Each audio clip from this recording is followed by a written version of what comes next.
What's up, everybody? It's your favorite classes and sessions, favorite nerd, and today we are going to continue our discussion on the who's who of third-party companies. I'm glad to see that most of you guys enjoyed the first part. This is going to be my top 3 companies and why.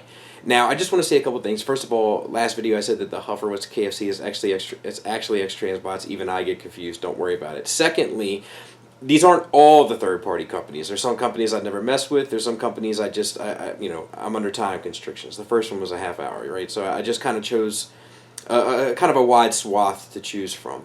And then lastly, before we get started, just a reminder, I usually reply to all the comments on my videos. The only videos that I don't reply to comments on are the discussion videos. It usually generates a lot of discussion, and that's awesome. But I just had to continue to make new stuff, so it's the one video that I don't reply. I always read the comments, so I always read them, but I just don't respond to these. So don't ask any questions that you want answered because I won't be answering them. I guess is what I'm trying to get at. Other than that, let's get into my top 3 third-party companies, and I'll tell you why they're my top 3, even though I have issues with all 3, and then we'll get out of here. Don't worry about future discussions. They're definitely coming. They're definitely happening, especially when there's downtime between releases. But it seems like people really enjoy them, so we're definitely going to continue to do them. Without further ado, let's get started. So, let's get into the big 3, which are my top 3 third-party companies. And this is in no particular order because it all depends on what day you ask me. But this is definitely one of them. So what we have here are 2 companies, basically, Mech Ideas and Mastermind Creations. Mech Ideas made these Top Spin and Twin Twist, right? And they were good, they were affordable, they were relatively cheap. I think they were $60 for 2, something like that. I think they go for a bit more now in the aftermarket. But they were fun little figures and pretty cool for what they were, especially for their price point. And they made a name for themselves quick, fast, and in a hurry. Well, then another company called Mach 5 came out with renders for this guy as Iron Fist, which I also have. But they showed like 4 or 5 renders of 4 or 5 different designs, including Hound and Ironhide and everything under the sun that you could possibly imagine or not imagine this mold fitting. They quickly kind of became like a joke within the community because of the amount of repaints they were planning for something that wasn't even out, that didn't necessarily even work. And they kind of faded from existence. Well, Mech Ideas bought the design and released the figure at an affordable price. And the figure's a fun little figure. I've reviewed both of them. Feel free to check them out. But Mech Ideas then kind of, from what it seems, got absorbed by Mastermind Creations, which has a longer history than what we really have time to talk about here. But they initially were doing these retro-looking bots that turn into trains and old jets and so forth. And the Shockwave was like a submarine. I think that was their first release. It didn't really make a whole lot of noise because it was such a niche place. And then they released the Feralcons under the reformatted line, which took off, earned a huge name for them. And now they've pretty much have 2 lines. The reformatted line, which handles their IDW-inspired stuff, like their DJD and their records and so forth, which are all great in their own right. And then their Ocular Max, which are based on the Studio Ox representations of Masterpiece scaled figures. Now, what we have here is a great Ocular Max release. The Inferno, while good, isn't quite as great as Sphinx was. But they're also both affordable in terms of the Ocular Max releases. And they're giving Takara a run for their money in terms of price point. I think their Inferno was priced cheaper, as was Make Toys. So that is a phenomenon that we're seeing lately where the third-party offerings are actually cheaper than the official offerings of the same character represented in the same scale. And Mastermind Creations does a great job with sculpt. They do a great job with transformations. They do a great job with aesthetics. They do a great job with paint and articulation and so forth. They're a really good company all in all. They also offer the reformatted line. Now, what I would like to see, and I might just be being selfish because they did release a lot of figures, but I would like to see more. I just want to see them create more and produce more regularly. They're definitely business-oriented, where they have mind, like this got this release, and then the cartoon-accurate paint job release, and then the Diaclone release, and then the TFCon exclusive release. So that's 4 releases based on 1 mold. These are not doing that as much, of course, but these are relatively more expensive when you factor in these. And I'm getting a phone call. Sorry about that. Anyway, I forgot exactly where I was, but price-wise, I feel like these are comparable to this and possibly maybe even more expensive at times. And I don't know if the quality of the reformat line matches the quality of the Ocular Max line in terms of the finish. right? There's a lot of like finished paint apps here and so forth. You don't really see that kind of stuff here, and these are more expensive, if not the same price. So sometimes that does strike me as a little bizarre, but in the end, they're offering figures that other companies aren't for the most part, especially with their reformatted line, and they're offering two lines that are in high demand, right? People love More Than Meets the Eye from the comic books, and they love that line, and they love the figures that have been, and the characters that have been created in that book, and they're the only company really tackling those characters, and they love their masterpieces. So they're kind of hitting both of those niches, and they're doing it very well, because overall they release a very consistent, high quality product, and I haven't come across an MMC product yet which I just do not like whatsoever. I've come across some that I like more than others, of course, as you're bound to do, but I haven't come across any complete duds. But I've come across plenty of gems. So then we have Make Toys, which is, once again, one of my top three.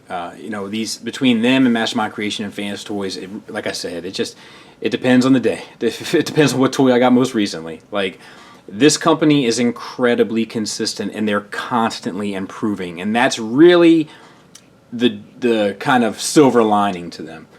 So initially they started out with just a chug line, some odds and ends kind of stuff that didn't really make sense to me, and I think a lot of people, like I said before, kind of saw them as Fans Project's little brother.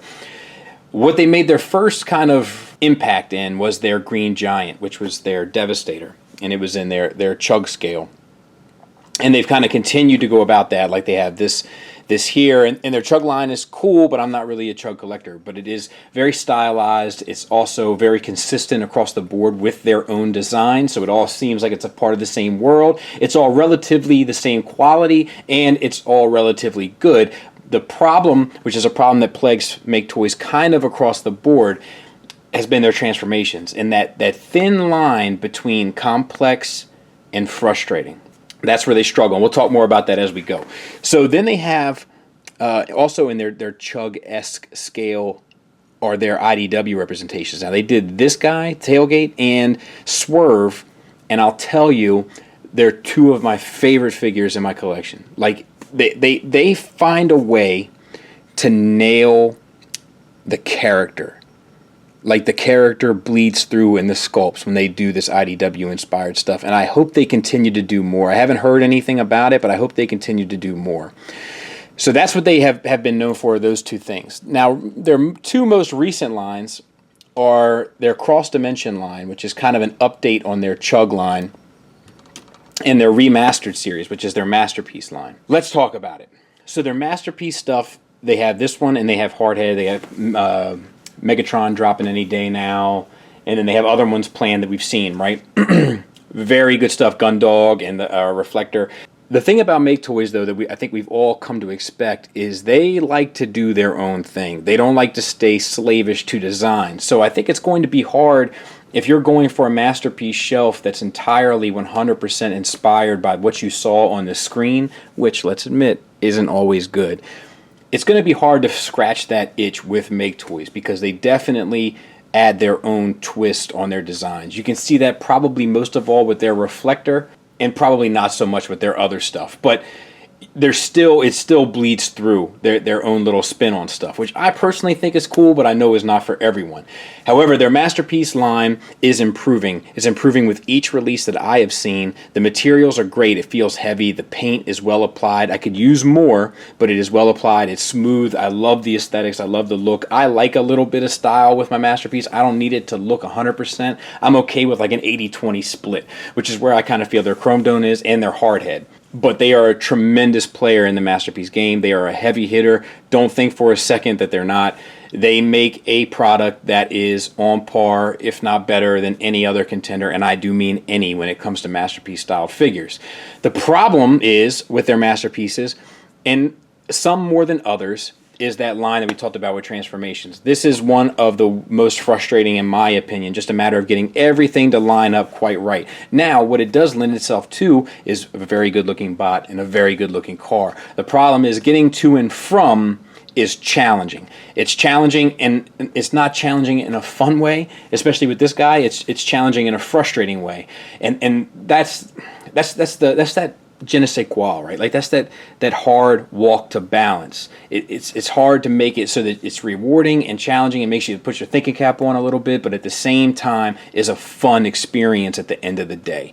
And sometimes they do that and sometimes they don't. But that is something I think that they pride themselves on, is their engineering. However, they just got to be careful when the engineering takes over the experience of the toy. Now, their cross-dimension stuff is a little too soon to say. In my opinion, it's just a continuation of their Chug line, just renamed, in my opinion. That's just me talking. And it's a good product. However, I'd be lying to you if I said I wouldn't want their energy more focused on their More Than Meets the Eye comic book stuff and their Masterpiece line. I hope that this line is successful for them because I think they really care about this cross-dimension line. But I think it's going to be hard to reimagine someone's entire collection. And their third party has always been like a void filler, right? Like you are collecting Generations, or you are collecting Legends figures, or you are collecting Masterpiece figures, and there are obvious holes in your collection, and third party comes along and fills those holes, so to speak. But this is something new. And I'm not sure it's something that we've totally seen in third party, where they're saying, look, we're starting from scratch. We're not here to fill any holes. We're here to start a new shelf for you. The hard thing I think that they're going to find is getting people to commit to an entire reimagination of their shelves. But it's a quality product, so I can see why somebody would. I'm just not sure how many people have the money with the other lines that they're collecting to go ahead and scratch that whole itch. But that being said, what they do produce is a great product at the end of the day across the board. I just personally would rather see more energy go into their MTMTE stuff, More Than Meets the Eye, and their Masterpiece stuff. And last up is Fans Toys, which, once again, depending on the day, right? But they're definitely a company that's up there for me. Let's talk about why. First of all, they were kind of ahead of the curve. Pardon me, I'm going to close this door. They were kind of ahead of the curve in the sense that Shockwave was one of the first third-party Masterpiece figures to come out, and then third-party Masterpiece has kind of become the standard more so than the exception to the rule. Quakewave still, to this day, is the best-built Shockwave out there. Aesthetics, that's a different question. That comes down to personal preference. But as far as the build quality, it's second to none. It's still an impressive piece, and to come out so long ago and still hold true to that title is an impressive feat, especially in a game where the competition is constantly on your heels. They've continued that trend. They've also improved. There's some things that we can talk about that have not improved, but the things that have improved are paint.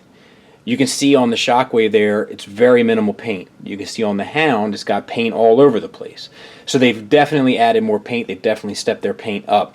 Their aesthetics have gotten more cartoon accurate, but also kept an element of maturity about them. That's not necessarily stylized. It's just like an adult feel of the character, which I think is, there's something to be said for that. It's something that Masterpiece, I feel like, used to do more than what they do now. Their Dinobots are a thing of beauty, but I can go on and on about all the things that are good. The problem that Fans Toys has, Fans Toys' weaknesses are kind of two in a possible, like a bad hand of spades. One, some of their joints are too tight. That's been a reoccurring issue across the board. Some buddies I know call it the FTS, Fan Toy Squeak, where their joints squeak as you go to manipulate them, and that needs to be accounted for. It's gone on too long at this point not to be taken into consideration. I feel like if you do something once, it's a mistake. If it happens again, it's a trend, right? Or it's a habit. And they've definitely gotten into the habit of over-tightening the joints to the point where it squeaks or screams as you're trying to manipulate it. So that's an issue. The second issue is complex engineering. With the exception of their Dinobots, which are kind of half complex, half not, and almost across the board, I don't feel like they handle complex transformations as well as your Mastermind Creations, for instance. Like, it's not as smooth. Like, Hound's transformation is fairly complex and it works well, but it's not as smooth. There's not as much wiggle room for error. It's like it has to be at certain angles, etc. Like, that's an issue. So that needs to be addressed as well.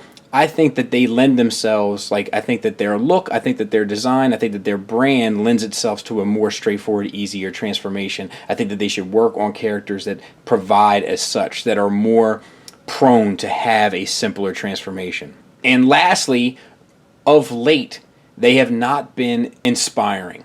I think that Fans Toys used to inspire third-party companies.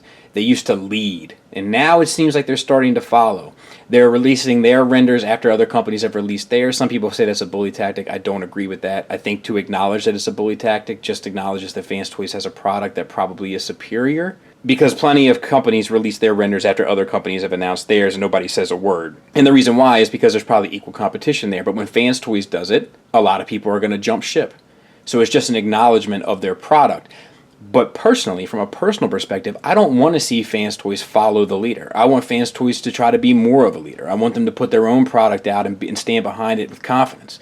I don't want Fans Toys to drop renders of characters after we see those characters represented by other companies 2 weeks prior. Do you know what I mean? I want to see them lead the pack, not follow the leader. Once again, it's going to give them what we talked about earlier with KFC. Is going to give them a reputation, a tattoo, a bad tattoo. And like we said, tattoos are easy to get, hard to get off. So if Fans Toys doesn't start leaning towards more so that innovating as opposed to trend following, I think you're going to see that have a severe impact on their reputation within the fandom. So at the end of the day, there's a number of different options. There's a number of different companies. There's a number of different levels of quality, a number of different levels of QC, et cetera, et cetera. So the good news is there are options. You are not just limited to the official release, and they all are unique in their own right. There is not a perfect third-party company. That doesn't exist. I'm not sure if there's a perfect company at all. But there's certainly not a perfect third-party company. They all have different strengths, different weaknesses. It's up to you in regards to who you want to place your faith with and your dollar with. There are strengths here for some, weaknesses there for others. So it all depends on you. Hope you enjoyed it. Feel free to let me know what your top 3 third-party companies are in the comments. I'd be interested to see it. Won't be responding, just to reiterate, but I'd be interested to see it. And thanks for listening. Thanks for watching. Until next time, take care.